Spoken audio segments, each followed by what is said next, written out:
하나님이 왜 침묵하실까요? 다른 어떤 때보다도 내가 가장 하나님을 필요로 할 때, 하나님이 없으면 견딜 수 없는 그런 외로움과 고립감과 고독 속에 있을 때, 하나님이 가장 있으면, 하나님을 가장 필요로 하는 그 시간에 왜 하나님은 말씀하지 않으실까요? 왜 하나님은 안 보이는 걸까요? 이런 신앙적 질문이 저에게 오랫동안 있습니다. 그리고 저뿐 아니라 많은 그리스도인들에게도 그 질문이 있습니다. 그런데요, 그 질문은 비단 저와 여러분만의 것이 아닌 것 같습니다. 오늘 본문에 나온 예수님의 절규를 보면 예수님도 하나님의 침묵에 대해서 또는 하나님이 버리심에 대해서 하나님의 이 모습에 대해서 때로 이 해석이 달라지겠지만 분노하고 질문하는 것을 우리가 보게 됩니다. 그 의미를 살펴볼까 합니다. 먼저 우리 엘리 엘리 라바 사박단이 외치죠. 주변 사람들의 반응이 재밌습니다. 엘리야라는 말로 듣죠. 아무래도 이게 오해의 가능성도 없지 않아 있습니다. 잘못 알아들은 거겠죠. 그렇지만 엘리야로 들을 수밖에 없는 저간의 사정이 있습니다. 엘리야는 간단히 말하면 마지막 때 오리라고 한 예언자였고, 그리고 예수님이 엘리야와 비슷하다는 평가를 받았고, 그리고 중요한 것은 엘리야는 죽지 않고 승천했거든요. 그러니까 예수님이 엘리 엘리를 외치는 말을 듣고 저 예수도 엘리야처럼 이 십자가에서 죽지 않고 내려오지 않고 오히려 올라가고 싶다, 그런 열망을 표현하는 것보다 그렇게 생각을 하고 오히려 사람들이 조롱을 합니다. 그게 뭐냐면 포도주를 주는 거예요. 신포도를. 이것은 고통을 경감시키든 앞에 몰락하는 것이 아니고 오히려 더 오래 고통을 받게 하는 소위 수명 연장으로서 주는 포도주입니다. 그렇기 때문에 네가 계속 오래 살아서 이 고통 속에서 엘리야가 내려올 때까지 그렇게 대롱대롱 매달려 있으라, 그런 의미의 조롱과 비난의 의미로 이렇게 사람들이 반응을 합니다. 오해와 조롱이죠. 자, 그런데 이 말 엘리리 라바 사박다니는 시편 22편 1절입니다. 나의 하나님, 나의 하나님, 어찌하여 나를 버리셨습니까? 라는 것인데요. 이 시편 이 인용구를 해석하는 두 가지 해석이 있습니다. 첫 번째는요, 1절만 인용하신 것이다, 또는 22편 전부를 인용하신 것이다, 이런 두 가지 해석이 있고요. 일단은 둘 다 가능하다고 봐야 합니다. 1절로만 본다면 말 그대로 하나님 아버지로부터, 사랑하는 아빠인 하나님으로부터 버림받으신 예수님의 절규이고요. 왜 내가 버림받아야 되는지 이해할 수 없는 하나님, 그 하나님에 대한 원망과 불평조의 뉘앙스가 강합니다. 그러나 22편 전체를 인용하셨다면, 여러분 저도 논문을 쓰거나 책을 쓸 때 인용하잖아요. 인용할 때는 그 인용하는 그 텍스트에 바로 그 줄만 인용하는 건 아니고요. 앞뒤 맥락 속에서 인용하는 거거든요. 그래서 바울일도 서신도 그렇고 그렇습니다. 그런데 22편 전체를 암축하는 구절이 1절이거든요. 근데 22편 전체를 보시면 여러분 재밌는 거는요, 22편 다음에 23편이 있죠. 23편은 여러분 알다시피 요한은 나의 목자신입니다. 그리고 24편은 우리가 알고 있는 문들아 머리를 들어라, 영광의 왕이 오신다. 그래서 22편은 지하, 그 다음 23편은 지상, 24편은 천상에로 올라가는 여정 속에 있는 시편이기도 합니다. 근데 어찌됐든 22편 1절과 상관없이 뒤로 가면 하나님의 보호하심에 대한 확신으로 끝나요. 그렇다면 예수님이 이 구절을 외치신 것은 내가 지금은 버림받지만 아빠이신 하나님께서 궁극적으로 나를 지켜주실 것이다, 보호해주실 것이다 라는 확신을 동시에 표명한 것이다, 이렇게 해석할 수도 있습니다. 근데 저는 후자를 좀 더 선호하는 편입니다. 무엇보다도 결정적인 것은 나의 하나님이라는 말입니다. 그러니까 나를 버리신 분이, 나를 지금 내가 이 고난을 당하는 이유가 내가 미워하는 원수도 아니고 내가 싫어하는 원수도 아닌 다름 아닌 내가 아빠라고 하신 그 하나님이 내게 주는 고난이기 때문에 결국은 겟세마네 동산의 기도에서 내 뜻이 아니라 주의 뜻이 이루어지기를 원했다라면 내게 고난 주시는 바로 당신이시기에 하나님이시기에 아버지의 사랑에 아버지의 뜻을 믿습니다. 지금 당장은 내가 버림받는 아픔에 처해 있지만 아빠이신 하나님이 나를 승리케 할 거고 부활케 할 거고 보존하고 보호하실 것이다 라는 믿음의 고백을 양의성을 가지고 외친 거다. 저는 그렇게 해석을 합니다. 이것을 통해서 우리가 알게 된 하나님은 뭐냐 하면 고통받는 하나님이라는 것입니다. 어떤 고난의 경험도 없는 이 인간사의 아픔에 전혀 모르는 그래서 절대전능한 초월적인 무소부재한 전능한 신이 아니라 나와 똑같이 되어서 나랑 똑같은 고통, 아니 나도 견줄 수 없는 그 극한 고통과 아픔을 겪으셨던 그 하나님만이 첫째, 나의 고통을 알 수 있는 거고요. 나의 고통을 구원해 줄 수가 있는 분입니다. 그래서 다른 종교의 신들은요, 고난을 모릅니다. 인간의 고통을 알 리 없죠. 죽음을 모르니까요. 전에도 말했듯이 그리스의 신들은 죽지 않기 때문에 신이라고 그랬잖아요. 그러나 우리는 예수님은 죽음을 아셨고 죽음을 경험하셨고 이런 처절한 고통을 겪으셨기 때문에 고난받는 자의 심정을 아는 거예요. 이신점심인 겁니다. 아픈 사람 심정은 아파 본 사람이 아는 거거든요. 말합니다. 고통받는 신만이 고통받는 인간을 구원할 수가 있다라는 것입니다. 그리고 그 고통 속에서도 여전히 그 하나님을 나의 하나님으로 고백할 수 있는 그 신앙이 결국 우리를 승리케 하는 것입니다.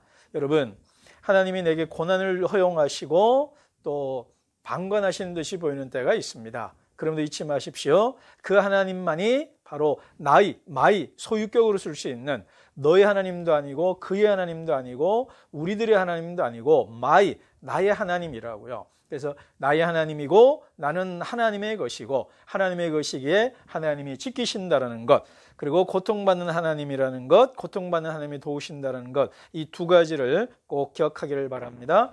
자, 그 다음 이 외침 다음에 나중에 큰 소리를 외치고요. 또 나중에 이런 반응이 난 다음에 큰 소리를 지르시고 운명하십니다. 큰 소리를 지르시고, 여러분 이 큰 소리가 어떤 느낌이 주십니까? 이 본문이 34절에 큰 소리와 같이 연결되는 똑같은 단어입니다. 헬러가요. 큰 소리로 엘리엘리 외치시고 뭔가 모르는 큰 소리를 지르시고 그 말의 내용은 안 나옵니다. 운명하셨다고 되어 있습니다. 근데 요 큰 소리가 마가복음 전체를 보면 귀신들이 떠나갈 때 지르는 소리이기도 합니다. 그래서 자, 중요한 건 이겁니다. 이 큰 소리와 이 큰 소리가 같은가? 그 다음에 귀신이 떠나면서 질렀던 소리인데 과연 그 귀신이 뭐냐 이 말입니다. 그래서 두 가지로 해석할 수 있습니다. 고통의 찬, 그리고 패배자가 외치는 절망의 외침이냐 이 말이에요. 아니면 귀신을 몰아내는 승리의 함성이냐 이 말입니다. 이 두 가지 해석이 둘 다 가능할 수가 있습니다. 그렇지만 앞서 제가 해석한 엘리엘리 라바 사박단의 해석과 그리고 귀신을 축출하고 승리하셨던 주님이 이 순간에 귀신에게 패배하는 소리가 아니라 귀신에게 승리하는 함성이라고 해석하는 것이 마가복음 전체의 일관성을 갖고 해석하는 길일 거라고 봅니다. 그래서 예수님은 패배자의 소리로가 아니라 승리의 함성을 외치면서 이제 모든 죽음은 끝났다라는, 그리고 모든 고통을 내가 함께하며 이기게 해주겠다라는 이런 승리의 함성으로 외침으로 운명하셨다.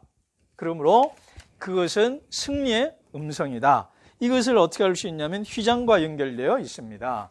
휘장과 연결되어 있습니다. 자, 휘장은 예루살렘 성전에 가면 휘장이 두 군데가 있습니다. 그러니까 남자들이 들어가는 곳이 있고 거기서 제사장들이 들어갈 수 있는 성소가 있어요. 그 성소와 남자들 들어가는 사이에 휘장이 있고요.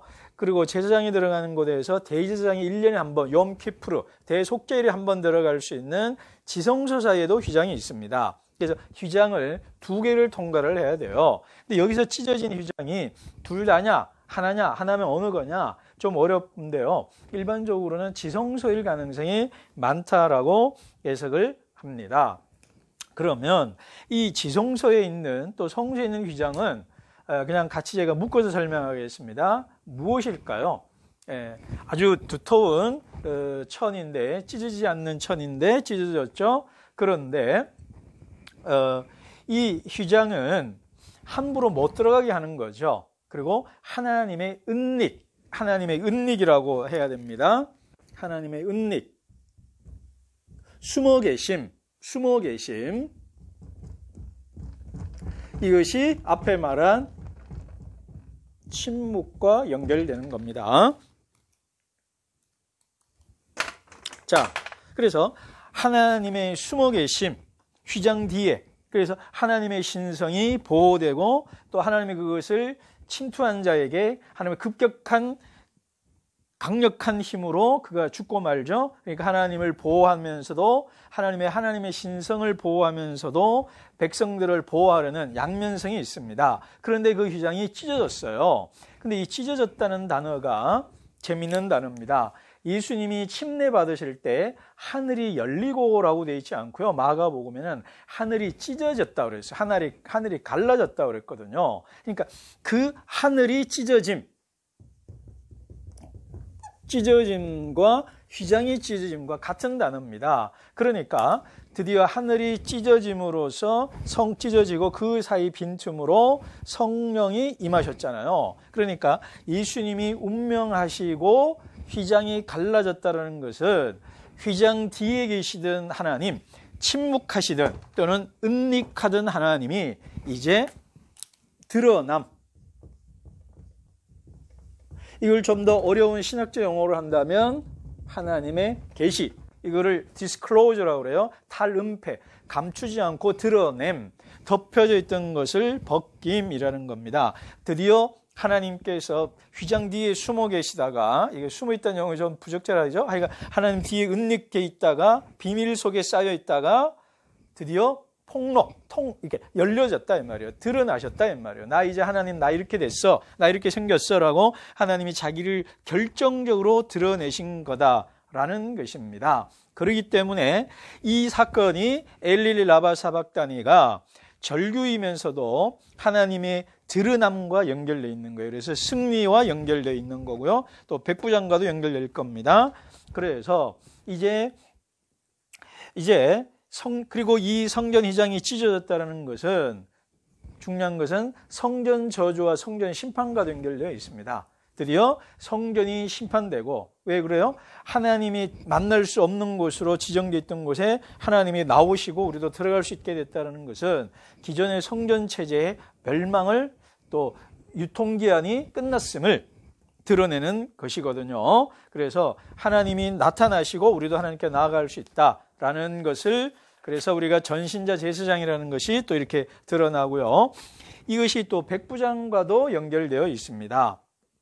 자, 이 백부장은 간단하려면 이방인이고 용병대 대장이겠고요. 근데 이 사람이 예수님이 십자가 운명하시는 걸 보고 이 사람은 하나님의 아들이다 이렇게 말했다는 거예요. 그런데요, 이 말이, 하나님의 아들이라는 말은 전에도 얘기했지만 로마 황제 칭호라고 그랬잖아요. 그러니까 이 이방인 백부장의 말은 조롱과 고백 두 가지 다 해석 가능합니다. 이런 겁니다. 조롱으로 보면, 아니 저게 하나님의 아들이라고 그렇게 읽을 수 있다 이 말이에요. 아니 로마 황제는 황궁에 있고 권력과 영광과 위엄이 있고 승리자로서 개선문이 있고 막 그런 엄청난 제국의 권위와 질서 조직이 있는데, 아니 저렇게 십자가라는 가장 최악의 저주받은 죽음을 죽는 저 갈릴리 변방, 유대 로마 전체의 변방 중에 변방인 그 갈릴리에서 한 청년이 죽으면서 하나님의 아들이라고 니까지 있게 하는 조롱과 멸시의 의미로 해석할 여지가 충분히 있습니다. 그러나 고백의 의미로도 해석할 수가 있어요. 근데 저는 둘 다 가능하다고 봅니다. 오늘은. 그렇지만 다시 말합니다. 고백이 훨씬 강하다. 70%, 80% 이상이 고백이다라는 거예요. 그 이유가 여러 가지인데요. 첫째는 구조입니다. 구조인데요. 1장 1절, 1장 11절, 9장 7절, 그 다음에 15장 37절. 자, 마가복음 전체 풀 텍스트의 서론이거든요. 자, 이게 이제 하나님의 아들 예수 그리스도 복음의 시작이라 그랬잖아요. 그런 다음에 하늘의 음성이 있었고, 하늘의 음성이 있었고, 내 사랑하는 아들이라, 아들이라, 아들이라. 그래서 이제 봐요. 드디어 찢어지고 드러났잖아요. 그동안은 하늘의 음성이었어요. 하늘. 그런데 그리고 하나님이었고, 지금은 지상이고 사람이 드디어 고백하는 거예요. 드디어 하나님이 드러나신 걸 보고 이방인 백부장이 드디어 하나님이 저런 분이구나 라고 드디어 하나님의 하나님 되심을 고백하는 말로 들을 수가 있다. 그 다음 두 번째, 이 재짐과 연결되고요. 그 다음에 뒤에 나오는 여성들과 아리마다 요셉과 본다면 이들은 조롱과 멸시가 아니거든요. 그러니까 큰 소리와 함께 휘장이 찢어진 사건과 함께 백부장 여성 요셉은 하나님의 드러나심에 대한 완전하지는 않아요. 부족하지만 그래도 충분한 반응들의 연속으로 보기 때문에 이것은 고백으로 봐야 된다. 그리고요, 저는 개인적인, 이거는 약간의 비학문적, 그냥 개인적인 묵상이고 추론입니다. 이 이방인 백부장의 삶 속에서 저는 두 가지 다 가능하지만 이렇게 해석했습니다. 이 사람이 이 자리에 올 때까지 이 사람이 죽인 사람이 얼마나 많았을까요? 당시 엄청난 내란과 폭동과 반란이 많았기 때문에요. 그리고 또 자기 죽었던 동료들을 얼마나 많이 봤을까요? 제가 넷플릭스에 나오는 베트남 전쟁을 보는데 왜 우리가 전쟁을 하고 왜 죽여야 되는가, 왜 죽어야 되는가에 대한 끊임없는 의문들이 나오거든요. 아마 저는 주관적입니다만 이 사람 마음속에 과연 이렇게 내가 저 사람들을 죽여야 될 이유가 있고 죽여서 내가 월급을 받고 살아야 되는가, 그리고 내 사랑하는 동료들의 죽음, 이걸 왜 우리가 그렇게 죽어야 되는가에 대한 끊임없는 이유와 질문이 이 사람 안에 있었지 않았을까라는 개인적인 단상을 해 보입니다. 뭐 다르게 해석할 수도 있죠. 기존이 그런 그 이념의 화신이 되어서 저 인간은 죽어야 되고 저게 뭔 하나님의 아들이야 이렇게 외쳤을 수도 있습니다. 그러나 일련의 맥락 속에서 또 그런 약간의 개인적인 걸 넣었을 때 가능한 해석이라고 봐요. 그러면서 죽임으로써 다른 자기의 칼로 약자를 죽임으로써 하나님의 아들이 되는 로마 황제 가이사가 아니라 오히려 죽임을 당하심으로써 남을 살리겠다고 하는 저 예수가 어쩌면 진짜 신의 아들, 하나님의 아들, 로마 황제는 가짜고 이 예수가 진짜 하나님의 아들이 아닐까? 그런 의미에서 좀 더 한 발 쭉 나와서 저렇게 사는 것이 바로 하나님의 아들이야 라는 고백을 했을 거라는 생각도 해봅니다. 그리고요,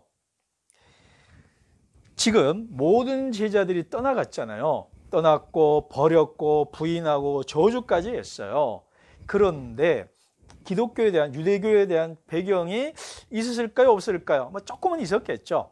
그러나 전혀 모르던, 잘 모르던 이 사람이 고백을 했다는 거예요. 진실로 하나님의 아들이다 라는 것은 기존에 교회 잘 다니고 오래 다니고 교회에서 목사요, 장로요, 집사, 권사한다는 사람들에게 일갈하는 거죠. 너희들은 그렇게 오래 예수 믿고 다녀도 몰랐던 예수를 이 이방인 백부장은 이 자리에서 고백하고 있지 않느냐라는 대조와 대비를 통해서 다시 한번 마가복음의 급진적 제자도의 관점에서 제자들의 영적 무지와 어둠을 다시 한번 한 방 때리는 거죠. 깨뜨리는 거죠. 깨치게 하는 거죠. 아, 우리는 저 이방인 백부장보다 못하구나. 우리는 왜 몰랐을까? 이 말이에요. 근데 이분이 어떻게 예수를 하나님의 아들로 알았어요? 십자가 지신 예수와 두 번째, 십자가에서 죽으시고 휘장이 갈리는 걸 보고서야 하나님의 아들로 고백했다라는 것입니다. 자, 그 다음 여성들로 넘어가겠습니다. 여성들은 좀 다음 본문에서 더 많이 얘기할 텐데요.